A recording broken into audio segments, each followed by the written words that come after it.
Hello दोस्तों, स्वागत है आपका अपना चैनल द सफलता पॉइंट्स में। आज हम देखेंगे सेट 3 सेट 1 देख लिए, सेट 2 देख लिए और 30 क्वेश्चन हम लोग कर लिए थे। और सेट 3 में भी कितना क्वेश्चन करेंगे? 30 क्वेश्चन करेंगे और बचेगा सेट 4 और सेट 5। यानी इसमें टोटल जो है 30 क्वेश्चन करके 90 क्वेश्चन आज कंप्लीट कर लेंगे। 60 कंप्लीट कर लिए थे, आज 30 करेंगे यानी 90 क्वेश्चन कंप्लीट हो जाएगा और बचेगा 60 क्वेश्चन जो 2 सेट में करेंगे हम लोग। तो चलिए आज हम शुरू करते हैं।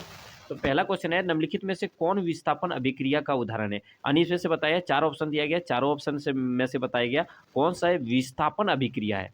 तो ये देखते हैं, सबसे पहले क्या होगा, 2 नंबर क्या हो जाएगा, विस्थापन अभिक्रिया, क्योंकि एफ ही जो है वह सी यू की जगह आके बैठ रहा है और अलग कर दे रहा है। यहाँ क्या हो जाएगा, तीर का निशान हो जाएगा। तो क्या कर रहा है, सी यू की जगह कौन बैठ जा रहा है कि एफ ही बैठ जा रहा है, यानी इसको सी यू को क्या कर दे रहा है, विस्थापित कर दे रहा है। तो इसीलिए इसका राइट आंसर हो जाएगा ऑप्शन नंबर बी, क्या है, विस्थापन अभिक्रिया है। अगला क्वेश्चन देखते हैं। अगला क्वेश्चन है, विभवांतर का एसआई मात्रक क्या होता है? अगला क्वेश्चन क्या है, विभवांतर का एसआई मात्रक क्या होता है? वोल्ट होता है। क्या होता है? वोल्ट होता है। तो इसका राइट आंसर हो जाएगा ऑप्शन नंबर ये। अगला क्वेश्चन देखते हैं। अगला क्वेश्चन है, विद्युत धारा मापने वाले यंत्र को क्या कहते हैं? यानी विद्युत धारा को किस यंत्र के द्वारा मापते हैं? ये मीटर के द्वारा मापते हैं। किसके द्वारा मापते हैं? ये मीटर के द्वारा। इसका राइट आंसर हो जाएगा ऑप्शन नंबर ये। वोल्ट मीटर के द्वारा क्या मापता है? विभवांतर को। विभवांतर को वोल्ट मीटर के द्वारा और विद्युत धारा को ये मीटर के द्वारा। अगला क्वेश्चन देखते हैं। अगला क्वेश्चन है, उस युक्ति का नाम लिखें जो किसी चालक के सिरे पर विभवांतर बनाए रखने में सहायता करती है। यानी विभवांतर बनाए रखने में सहायता कौन करता है? तो बैटरी करता है। कौन करता है? बैटरी करता है। तो इसका राइट आंसर हो जाएगा ऑप्शन नंबर ये। बैटरी क्या करता है? दो चालक के दोनों सिरे के बीच विभवांतर बनाए रखने तरफ बनाए रखता है। तो इसका राइट आंसर जो हो जाएगा ऑप्शन नंबर ये हो जाएगा, बैटरी। अगला क्वेश्चन है, किसी विद्युत विद्युत धारावाही सीधे लंबी परिनालिका के भीतर चुंबकीय क्षेत्र होता है। तो बताइए कि परिनालिका के भीतर होता है चुंबकीय क्षेत्र क्या होता है? शून्य होता है। सिरे के इसके सिरे की ओर जाने पर घटता है, इसके सिरे की जाने और बढ़ता है। तो बताइए सभी बिंदुओं पर क्या होता है? समान होता है। तो इसका राइट जो आंसर हो जाएगा, सभी बिंदुओं पर क्या होता है? समान होता है। परिनालिका के भीतर जो होता है चुंबकीय क्षेत्र सभी बिंदुओं पर क्या होते हैं? समान होते हैं। तो इसका राइट आंसर हो जाएगा ऑप्शन नंबर डी। अगला क्वेश्चन देखते हैं, कौन सा पदार्थ नीला लिटमस पत्र को लाल कर दे रहा है? यानी नीला को लाल में कौन परिवर्तन कर देता है? तो कौन कर देता है? अम्ल करता है। और वहीं लाल को अगर नीला में बोला जाए तो क्षार। लाल को नीला में बोला जाए तो क्षार, लेकिन नीला को लाल में कौन परिवर्तन करता है? अम्ल करता है। तो इसका राइट आंसर हो जाएगा ऑप्शन नंबर ये। अगला क्वेश्चन है, सी एच ओ क्रियात्मक समूह को क्या कहता है? सी एच ओ, जहां लास्ट में अगर सी एच ओ लगा है तो उस समूह को क्या बोलते हैं? कौन सा समूह है? एल्डिहाइड। क्या है? एल्डिहाइड ग्रुप का है। तो इसका राइट आंसर हो जाएगा ऑप्शन नंबर सी। अगला क्वेश्चन देखते हैं, निम्न में किसे पौधे का प्रकाश संश्लेषी इकाई कहते हैं? पौधे का प्रकाश संश्लेषी इकाई किसे बोला जाता है? क्लोरोफिल को बोला जाता है। किसको बोला जाता है? क्लोरोफिल को बोला जाता है। तो इसका राइट आंसर हो जाएगा ऑप्शन नंबर डी, क्लोरोफिल। अगला क्वेश्चन देखते हैं।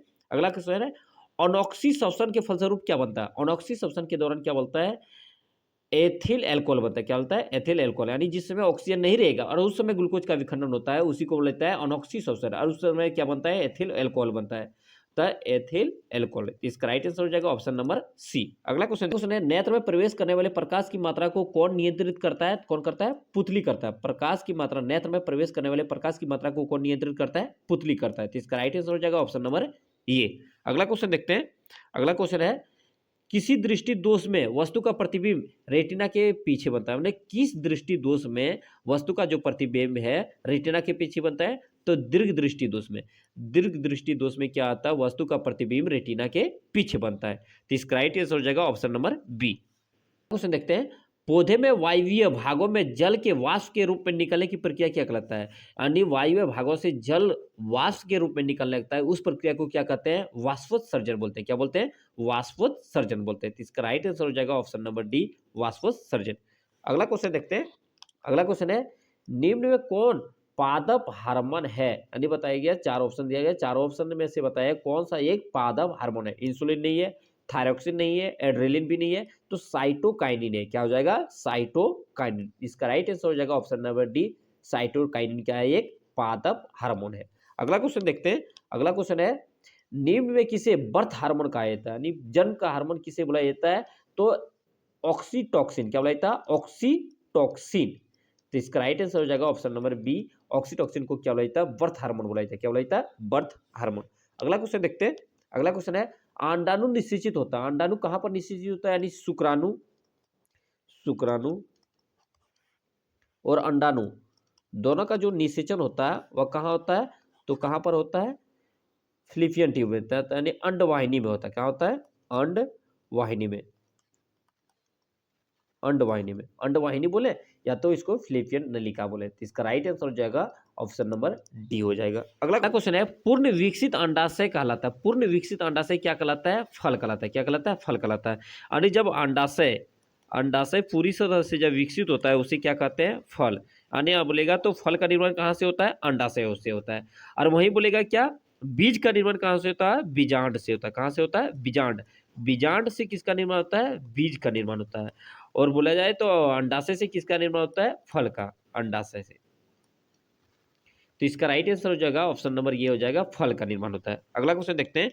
अगला क्वेश्चन है, मनुष्य में कितने जोड़े गुणसूत्र पाए जाते हैं, अथवा मनुष्य की कोशिका में गुणसूत्र की संख्या कितनी होती है। अगर जोड़ी में पूछे तो 23 जोड़ी, अगर यही संख्या में पूछा जाता है तो कितना होता है, 46। अगर जोड़ी में 23 और संख्या में 46 होता है। इसका राइट आंसर हो जाएगा ऑप्शन नंबर सी।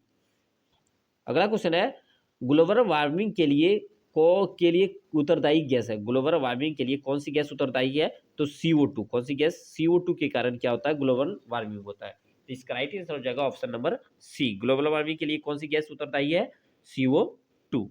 अगला क्वेश्चन है, समतल दर्पण द्वारा बना प्रतिबिंब सदैव होता है। समतल दर्पण द्वारा बना प्रतिबिंब कैसा होता है, आभासी और सीधा होता है। क्या होता है, आभासी और सीधा प्रतिबिंब बनता है। समतल दर्पण में किससे प्रतिबिंब बनता है, आभासी और सीधा है। तो इसका राइट आंसर हो जाएगा ऑप्शन नंबर बी। अगला क्वेश्चन देखते हैं। अगला क्वेश्चन है, गोलीय दर्पण की ज्यामिति केंद्र को क्या कहते हैं। गोलीय दर्पण की ज्यामिति केंद्र को क्या कहते हैं, ध्रुव कहते हैं। क्या कहते हैं, ध्रुव कहते हैं। इसका राइट आंसर हो जाएगा ऑप्शन नंबर ए। अगला क्वेश्चन देखते हैं। अगला क्वेश्चन, क्षार के जलीय विलयन में उत्पन्न होता है, यानी जिसे बताए थे अम्ल जो करता है, अम्ल क्या करता है, H+ आयन प्रदान करता है। वही क्षार बोले तो क्षार क्या प्रदान करता है, OH- प्रदान करता है। क्या करता है, OH-। तो इसका राइट आंसर हो जाएगा OH-, माइनस यहाँ नहीं दिया गया। तो इसका राइट आंसर हो जाएगा ऑप्शन नंबर सी होगा दोस्तों, या सी हो जाएगा, या क्या हो जाएगा, बी हो जाएगा। अगला क्वेश्चन देखते हैं, प्लास्टर ऑफ पेरिस का रासायनिक सूत्र क्या होता है। तो प्लास्टर ऑफ पेरिस का रासायनिक सूत्र क्या होता है, तो CaSO4 1/2 H2O। वही बोला जाता है जिप्सम का सूत्र क्या होता है, CaSO4 2H2O। अगर 2H2O बोले तो जिप्सम का सूत्र हो गया, और 1/2 H2O हो जाए तो किसका सूत्र हो गया, प्लास्टर ऑफ पेरिस का। तो इसका राइट ऑप्शन मिस्टेक हो गया दोस्तों, इसमें क्या लिख देते हैं, 1/2। तो यहाँ क्या हो जाएगा, CaSO4 1/2 H2O। Plaster of Paris का सूत्र हो गया CaSO4 1/2 H2O। वही बोलेगा जिप्सम का, तब क्या हो जाएगा, CaSO4 2H2O। अगला क्वेश्चन देखते हैं। अगला क्वेश्चन है, कौन सा धातु कमरे के ताप पर द्रव अवस्था में पाया जाता है। तो बताइए कौन सा धातु जो है कमरे के ताप पर द्रव अवस्था में पाया जाता है, तो पारा। कौन सी धातु, पारा क्या पाया जाता है, कमरे के ताप पर द्रव अवस्था में पाया जाता है। वही धातु बोला गया, अगर वही बोला जाता अधातु तो क्या होता है, ब्रोमीन। और धातु में ब्रोमीन होता है, और धातु में क्या हो जाएगा, पारा हो जाएगा। तो इसका राइट आंसर हो जाएगा ऑप्शन नंबर सी। अगला क्वेश्चन है, तांबा और जस्ता के मिश्र धातु को क्या कहते हैं। यानी बताया, तांबा और जस्ता दोनों धातु मिलकर किस धातु का निर्माण करता है, पीतल का निर्माण करता है। किसका करता है, पीतल। यानी पीतल किस किस मिश्र धातु से बना है, तो तांबा और जस्ता से मिलकर बना होता है। तो इसका राइट आंसर हो जाएगा ऑप्शन नंबर ये, पीतल। अगला क्वेश्चन देखते हैं। अगला क्वेश्चन है, एल्कीन का सामान्य सूत्र क्या है। तो एल्कीन का जो सामान्य सूत्र होता है क्या होता है, सबसे पहले देखेंगे एल्केन का। एल्केन का क्या होता है, CnH2n+2। वहीं एल्कीन बोला जाए तो CnH2n होता है। और वहीं एल्काइन बोला जाता है तो क्या होता है, CnH2n-2। एल्काइन में -2 लगेगा, एल्कीन में सिर्फ CnH2n लगेगा, और एल्केन में बोला जाता है तो CnH2n+2 हो जाएगा। तो इसमें अगला क्वेश्चन देखते हैं, किस दर्पण में वास्तविक फोकस होता है। तो बताया किस दर्पण में बताया गया वास्तविक प्रतिबिंब बनता है, यानी वास्तविक फोकस होता है, तो अवतल दर्पण में। किसमें होता है, अवतल दर्पण में होता है। तो इसका राइट आंसर हो जाएगा ऑप्शन नंबर ये। अगला क्वेश्चन देखते हैं। अगला क्वेश्चन है, सघन माध्यम से विरल माध्यम में जाती हुई किरण मुड़ जाती है। जब बताया प्रकाश की किरण किस में जाता है, मान लेते हैं सघन माध्यम है, सघन माध्यम, और ये क्या हो जाएगा, विरल माध्यम। तो जब प्रकाश की किरण सघन माध्यम से विरल माध्यम में जाते हैं तो किधर जाएगा, अभिलंब से दूर हटेगा। कहाँ जाएगा, अभिलंब से दूर हटेगा। यानी इसको मान लेते हैं अभिलंब है, प्रकाश की किरण इधर आया तो अभिलंब की ओर ना जाके अभिलंब से दूर भाग जाएगा। तो इसका राइट आंसर जो होगा अभिलंब से दूर जाएगा।